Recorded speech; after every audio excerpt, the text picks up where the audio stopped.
tyranny, but yet through their actions of discrediting other viewpoints and so forth, I think personally that they're setting up another form of tyranny themselves, but they're kind of blind to that, And that's very true, because like I said earlier, when you try to wake somebody else up, it's very easy to become that sort of little Napoleon type character there, trying to bash some information into someone's head and make them believe what you believe. Yes. And I think as far as these different personalities and stuff go that are constantly on the attack and are so set in their ways, is a lot of that is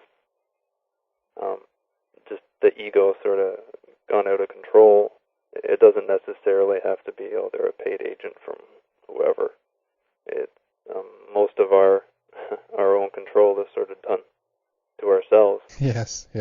And these different characters are probably more of that sort of genre. They've become big in their own minds, and once you get a following and whatnot, people sort of lose the bigger picture, and their own personal little world becomes much, much bigger than it really is. Well, very good point again, I think, and also I think it's a little bit about feeding, because ultimately this is about various types of information, and as a human being, we do filter the information, so to speak, meaning that we are looking in certain areas, and we're looking for certain specific types of information that also supports our worldview, if you will. And although that might be good in order to find out things and discover things, it could also kind of limit your worldview, and you might end up actually in a position where you don't have that kind of objectivity anymore, because you're solely going out after a specific type of information, meaning that you're trying to support your own worldview, if you follow what I mean, Yeah, I mean, that's something we all have to be careful of, is you have to be selective with the information that you're bringing into your own sort of knowledge sphere, or whatever you want to call it, and sort of what you remember and what you take as important, because everything that you read or everything that you see can be interpreted in many different ways. And that's another important point, is that the information that you get, there isn't one meaning behind things. There's always these different levels of meaning. Yes. And trying to understand more than just the surface, or more than just sort of one layer of that understanding, or a couple layers, is important, because it helps you sort of avoid that trap of finding little bits of information that support you and ignoring everything else that doesn't, which is very easy to do. Yes. And if you try to find different meanings within the same piece of information, it helps you appreciate the different interpretations of it and the different meanings behind it. We're talking about also the big picture here, so to speak. What is going on in the world, where we're going, and so forth. And you mentioned this idea of that there are people who are guiding us, so to speak. They have a vision of where human society and civilization, if we can call it that, is supposed to go, or where they want to lead us. One question that obviously arises there is that a bad thing, or do we need structure and order, and if so, how much of it? Is this something that kind of philosophically comes up when you're writing about these subjects and pondering upon this, so to speak? It is, and there's, again, the people that write about these different things and that are guiding society have justified everything very convincingly to themselves.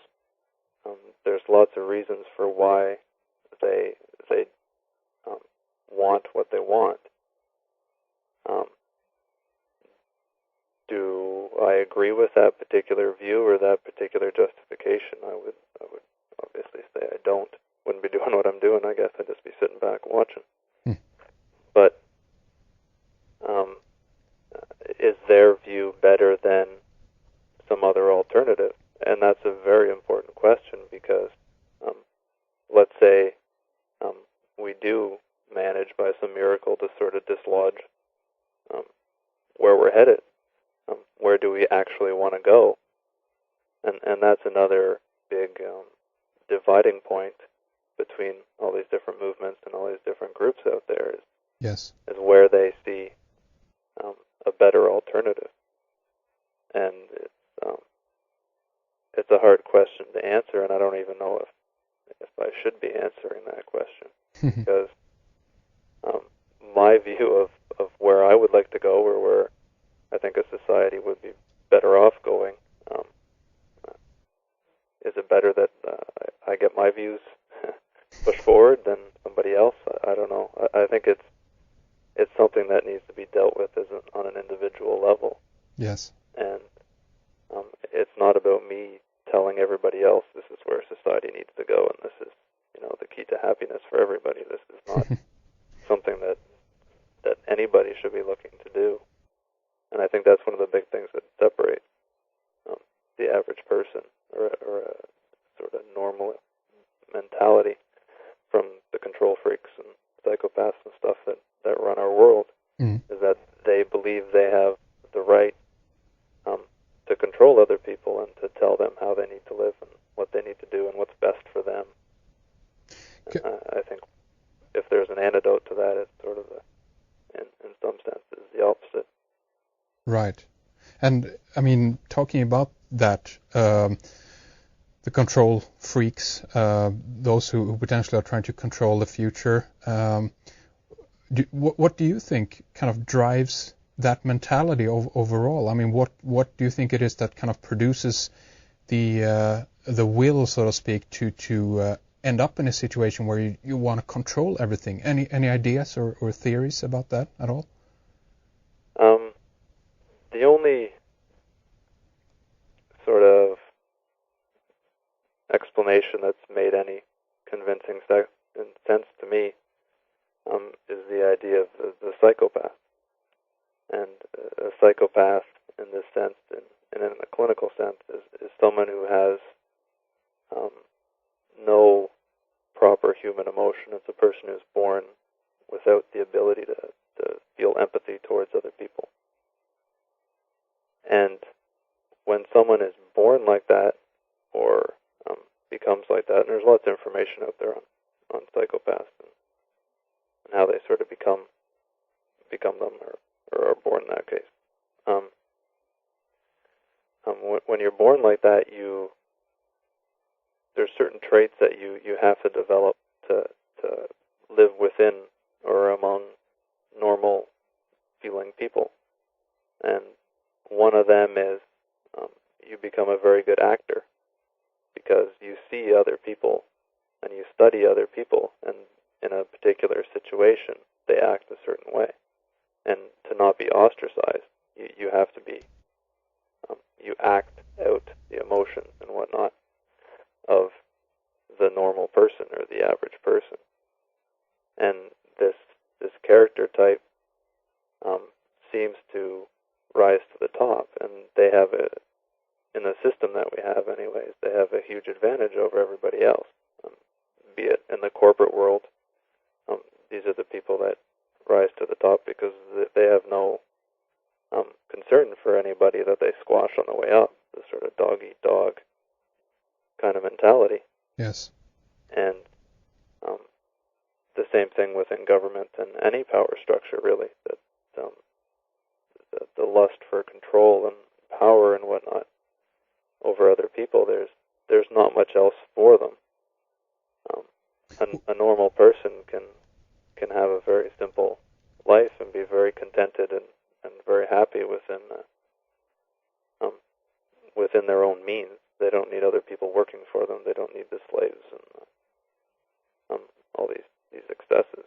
Right. And these other people can't. They don't have that inner contentment.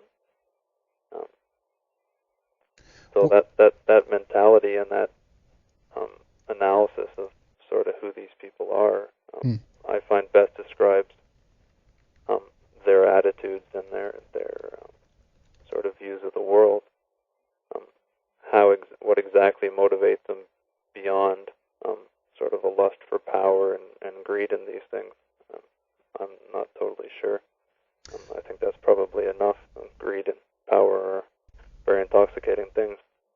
Indeed, and I'm also thinking about all the do-gooders out there, so to speak, the people who want to try to do good, but they're actually, ending up doing bad. They could come from a perspective where they think that they're doing good, that they're trying to help and improve society, and there could either be, fooled into this or trained, so to speak, into a situation where they believe that what they're doing is actually good. And I think that the administrators of the system that we currently have, the majority are actually like this. They have their job, and I think they're doing good, and then at the top, of course, we potentially have people that are driving the system, of course, that are pushing it forward and advancing it and so forth. But the do-gooders, I feel at least that they're a big branch, a big demographic, so to speak. But what do you think, Brent? Is that a possibility here in the scenario?